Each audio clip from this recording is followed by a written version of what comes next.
Devant vous aujourd'hui, dans ce lieu de médiation culturelle qui remplit la région de fierté, je vous annonce avec beaucoup d'émotion et grande détermination que je me porte candidate à l'investiture du Parti québécois dans Joliette. Vous savez, en 2013, quand j'ai décidé de briguer la mairie de Sainte-Marie-Salomé, je compare souvent ce moment à une improvisation spontanée du cœur. Cette fois, je vous dirais que c'est une décision que j'ai bien pris le temps de mûrir, mais qui vient de tout au fond du cœur et qui est pour moi la suite logique de cet engagement que je poursuis depuis près de 10 ans dans ma communauté. Communauté que je tiens d'ailleurs à remercier sincèrement, d'abord pour sa confiance alors que je débutais en 2013, une confiance qui s'est renouvelée année après année à mesure que nous avons avancé ensemble, mené des projets et réalisé toutes sortes de choses qui ont fait progresser notre collectivité. Oui, je vous dis merci. Merci aussi de m'avoir révélé et d'avoir alimenté en moi cette passion pour l'engagement, l'action politique de proximité de terrain au municipal. C'est cet amour vif et, comme je le disais, passionné, que s'est lentement installé en moi l'idée de porter mes convictions et idéaux sur la scène politique québécoise pour aller, justement, au bout de mes aspirations pour le Québec. Évidemment, envisager succéder à Véronique Yvon dans Joliette n'est pas une décision que l'on prend à la légère. Comme beaucoup, comme tout le Québec en fait, je pense que je peux le dire, j'ai vécu une peine d'amour le 21 avril, lorsque j'ai entendu son annonce. C'est très cliché, mais c'est vrai, Véronique, c'est un modèle pour moi. Je l'ai observée, je l'ai côtoyée pendant toutes ces années. La voir aller, ça me donnait le goût de continuer et ça me disait que j'étais à la bonne place en politique pour faire avancer des causes qui me tiennent à cœur, pour changer les choses. En urbanisme, on appelle ligne de désir les chemins de travers qui sont tracés petit à petit par les gens qui ne suivent pas les routes habituelles et qui forgent ainsi de nouveaux sentiers, tracent de nouvelles voies. Un peu de poésie en politique, des fois, ça fait du bien. Pour moi, Véronique, avec sa façon de faire la politique différemment, a forgé une ligne de désir.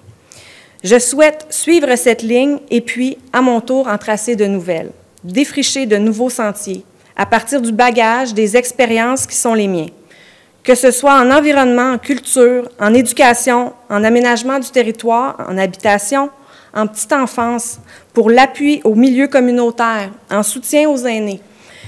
Les dossiers et enjeux qui, vous le savez, me tiennent tellement à cœur, je veux insuffler une vision, créer de nouvelles lignes de désir pour que Joliette puisse continuer aussi à prendre sa place, à se faire entendre, à s'épanouir et à être au-devant des grands changements qui traversent le Québec.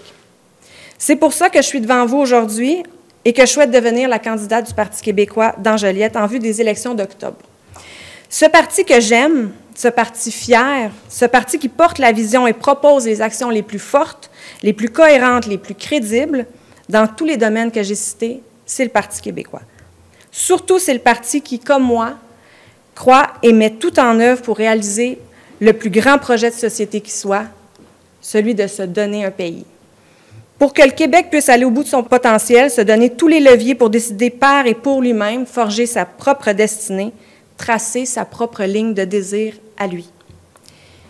J'y crois profondément et je veux ajouter mon cœur, mes bras et toute l'énergie que vous me connaissez à celle des forces vives et vibrantes qui sont au Parti québécois. J'ai envie de bâtir avec les gens de Joliette, le Québec de demain, le pays du Québec. Mon enracinement dans Joliette est profond. C'est à Joliette que j'ai grandi, que je me suis bâtie, de mon primaire à l'école Marie-Charlotte, au cégep de Joliette, en passant par l'académie et bateau. J'y suis constamment toutes les fins de semaine, dans ma famille, au restaurant, en magasinant, en me promenant, en rencontrant les gens. Mon attachement pour Joliette est tout simplement naturel et très fort. C'est d'ailleurs cet attachement et cet enracinement qui, je crois, ont été perçus par l'équipe du conseil exécutif du Parti québécois de Joliette et les a convaincus que j'étais la bonne personne pour continuer à représenter Joliette à l'Assemblée nationale du Québec. Ce dont je suis, moi, convaincue, c'est d'être sur le bon chemin. C'est mon cœur, ma passion et ma détermination qui m'ont guidée là où je me trouve aujourd'hui devant vous. Quand je repense à mon parcours, ce sont toutes les rencontres que j'ai faites, toutes mes expériences qui m'ont préparé justement à cette fonction-là, celle de vous servir comme députée de Joliette. J'ai vraiment le sentiment d'être à la bonne place aujourd'hui, là où j'ai envie d'être et que je devrais être pour continuer à changer les choses. À ma façon, je créerai mon propre sillon, armé de tout mon courage, ma volonté et forte de ce bagage, justement, qui est le mien. D'ailleurs, à Sainte-Marie-Salomé, notre devise, c'est « d'un cœur fier et courageux ». Ça ne s'invente pas. Alors, une Véronique quitte, mais comme elle nous l'a dit, elle ne sera pas bien loin. Elle va continuer de s'engager, mais différemment. Et une autre Véronique arrive. Nous sommes différentes, mais ressemblantes à la fois, et toutes les deux, nous sommes portées par des valeurs et des convictions fortes, animées du désir de rendre la vie des gens meilleure, le Québec meilleur, et de le mener au bout de tout ce qu'il peut être. Ça y est, c'est parti, je vous le dis. Je serai aux 4 coins de la circonscription cet été, de Grapetrie à Sainte-Mélanie, de Notre-Dame-de-Lourdes à Saint-Thomas, pour aller à la rencontre des gens. L'avenir nous appartient, l'avenir de la circonscription de Joliette nous appartient. J'ai hâte de vous écouter, d'échanger et de commencer à bâtir avec vous et pour vous. Merci.